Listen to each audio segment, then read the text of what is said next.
Good morning and welcome to Peace Out, where we are working that process of piecing out day after day, minute by minute, second by second, right? And it really is a second by second thing, right? As a matter of fact, I titled today's emotional whiplash. Have you ever had emotional whiplash? Have you ever had whiplash? It's really bad. I've had whiplash really bad. When I had the wreck with the bus, I couldn't even pick my head up. It was all scary and stuff, but it was just whiplash. I lived and all that, so here I am. But emotional whiplash, I was thinking about it this morning because, I'm working on the books in Pakistan, and it seems it's exploding, and I'm being honest right here, okay? I don't even know what to do with it.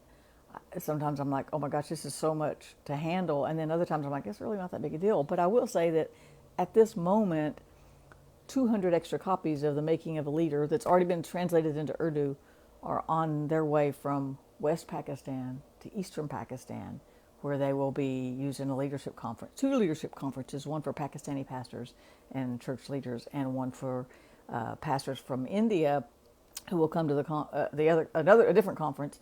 And they've converted from Hinduism, and they're pastoring and they're being trained. And my friend wanted my book. I'm so humbled. I'm almost gonna cry. But it's so, and all these things cost, and so I'm like, I can't even pay my own bills. What are you doing, God?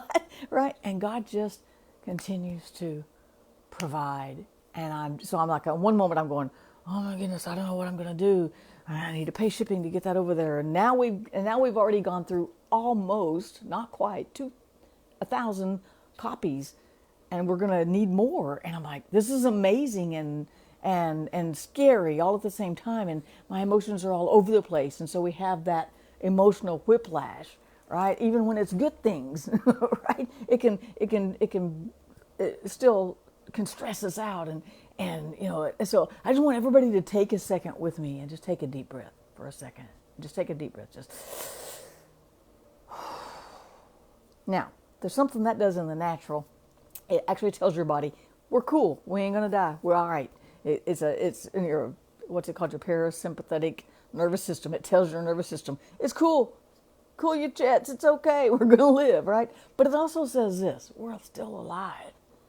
And whether things are going really good or things are going really bad or somewhere in between, and we're always either going into a storm, coming out of a storm, or trying to navigate through a storm, right? It's always trying to navigate the seas of life. And that's what I love about the Word, is it's so pertinent for today. Even though it was written thousands of years ago, it still fits perfectly in our situations. And we have all these stories of people they didn't avoid the storm by faith, they made it through that storm by faith. So if you're in the middle of a storm, it doesn't mean you don't have faith. If you're in the middle of the hardest, darkest season of your life, Oswald Chambers, one of my favorites, he called it the dark night of the soul. If you are there, it won't last forever, and you will find God's light. He will meet you there, just like Jesus walked out on the waters of that storm to his disciples in the boat. If you're not in one of those spots, maybe you're on a high point, you're on a mountain, and everything's going great. Your finances are good, your relationships are good, you love your job, and nothing is broke like cars and appliances. Enjoy it, because it's passing too, just like the storm. And eventually, there's going to be all these ups and downs. But you know what? God's not afraid of our ups and downs. He's not afraid of our emotional whiplash moments. And I've taken so much comfort from the Psalms over the years in knowing that I can tell God exactly how I feel. And you know what's even better than that, though? First off, let me say, it doesn't scare him. He doesn't go, oh, I don't know what to do with that. I didn't know you felt that way. Right? It doesn't scare him when you share your raw emotions with him. It actually communicates that deep level of trust, right? Because you have all kinds of different friends, and some you trust with this information, and some you trust with that, and some you don't want them to have anything real too deep, close, or personal, right? They're just a shallow relationship. And God wants that deep relationship where you feel comfortable and you trust him with everything. And that's what we see in the Psalms. And so I was reading back a familiar, I think I mentioned it earlier this week, but Psalm 13 when actually, I can't remember who the artist was, but he sang it as an older artist. I think he's actually passed now. But he used to sing this, and I was like, what, is that a scripture? And I went and looked in the scriptures, and I'm like, you can say that to God? And it helped free me up to realize I can tell God how I'm feeling, and it doesn't surprise him. I can tell him I'm mad because this didn't go my way, or I didn't get that this was going to happen. I don't know what you're doing, God, because he knows I already am going, I don't know what you're doing, God, right? I've been saying that a lot lately, but it's all good, right? And so in Psalm 13, though, David says this, he says, how long, O Lord, will you forget me? Forever? I'm like, he said that to God? He wrote that out? That was his heart. And God didn't say, don't put Psalm 13 in the Bible. Just skip Psalm 13 because it's not scriptural or it's not faith. No, this is faith. To look at God and go, did you forget me? Are you going to forget me forever? It tells me one thing, that David was still acknowledging God was out there and he was important in his life. God was important in his life and heart. And then he goes on, he goes, how long will you look the other way? And can I say I have felt that? And I've told God, do you eat? I know it usually comes in the middle of the night, and Chris has been sick, and maybe I'm even sick. Maybe when we had COVID, I don't know. But in those middle of the nights when he spikes a fever and he's coughing, or his oxygen is dropping, or he's sick and I don't know what to do. Yeah, those, you have moments too. Yours just looks different, but they're the same, right? And I've stood beside his bed going, do you see us now, God? Do you see this? Are you there to help me, or are you just going to abandon me? I've said those things. And so here's David saying that. How long will you just look the other way? Do you even see what I'm facing right here, right? Do you see what I'm feeling? Do you see what I'm going through, right? And then he says, how long do I have to struggle with anguish in my soul? He said that to God.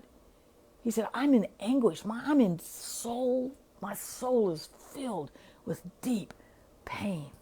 And then he says, with sorrow, how long must I struggle with anguish in my soul, with sorrow in my heart every day? Maybe he wrote this after Absalom was killed. I don't know. Maybe he wrote it after his baby, the first baby that he had with Bathsheba, which is a whole other story, died. Maybe he was heart-wrenching over his own sin. We don't know exactly when he wrote it, but we know that David faced sorrow in his life and he wasn't afraid to share it with God.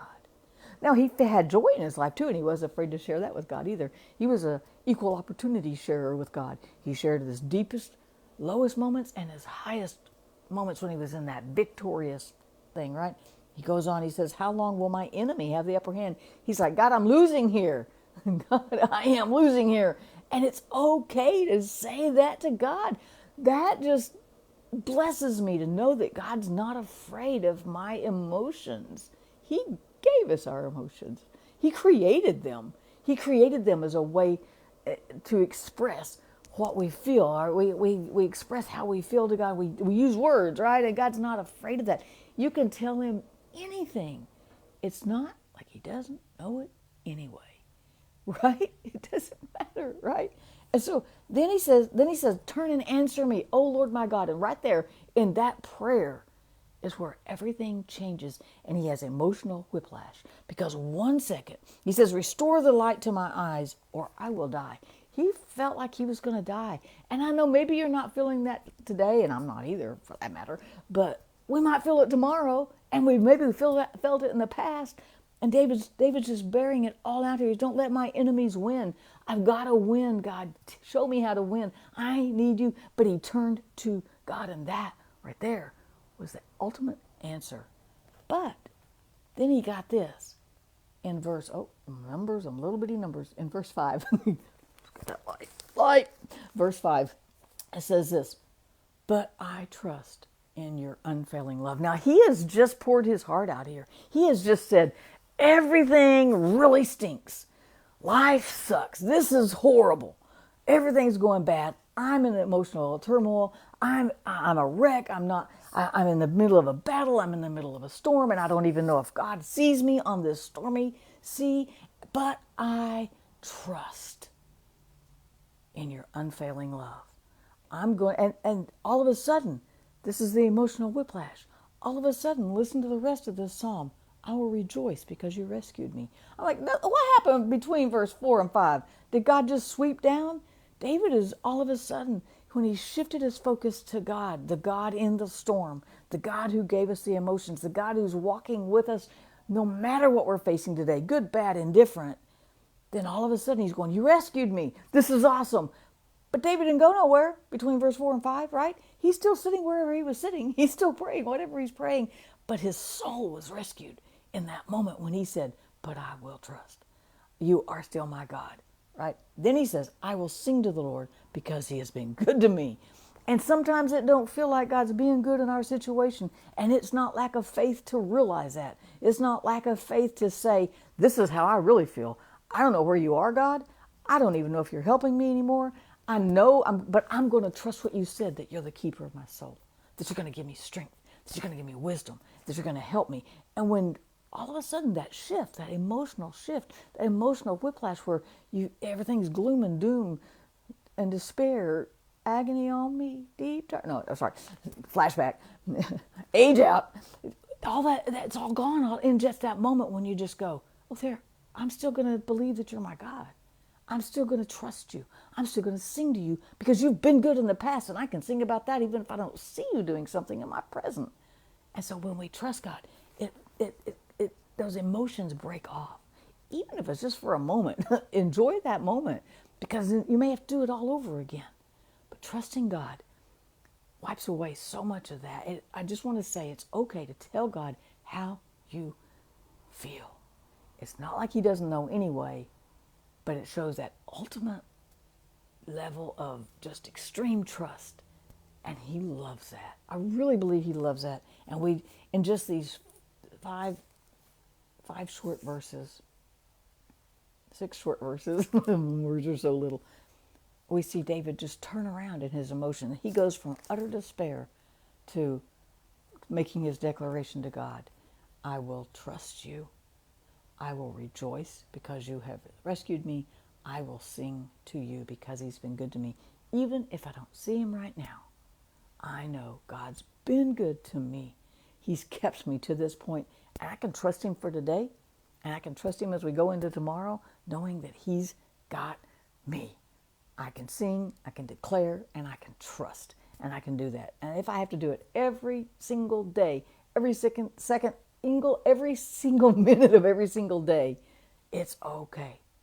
That's where we find that peace, is just in giving it to him and knowing that he trusts us and we trust him. When we put that all in his hands. And that's why I can peace out.